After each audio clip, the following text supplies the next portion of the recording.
Bola. Joyingacha hammamiz gapirdik, vatani uchun dedik, ota-onamiz uchun, o'zimiz uchun, tarix uchun, O'zbekiston uchun dedik. Hamma narsa gapirib bo'lindi. Bu o'yinda menimcha gapsiz bugun hamma narsaga nuqta qo'yadigan kunimiz. 3-4 yildan beri birgamiz, hammamiz oilamizdan ko'p bir-birimizni ko'rdik.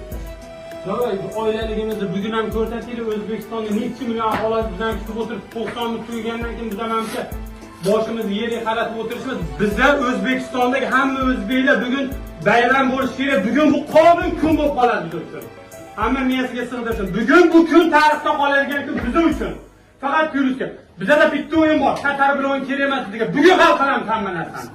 Davay, hamma birga bo'lsak, bular bizdan kuchli emas hech qaysi. Olsin Braziliyadan, Portugaliyadan, boshqa joydan hammasi grajdan olsin. Lekin bugun kim bizga qat'iy nazar oldimizda tursa, bu o'yinni bugun hal qilishimiz kerak. Davay bolalar bugun hamma bugun bizlar bilan birga O'zbekiston hamma duo qilib o'tiribdi. Makkadan hamma joydan ota-onalarimiz duo qilib o'tirdi. Xudo xolasa hamma narsa yaxshi bo'ladi. Ko'chmasdan 100% beraylik o'zimizdan samaddachi, qolgani Allohdan. Davay bolalar.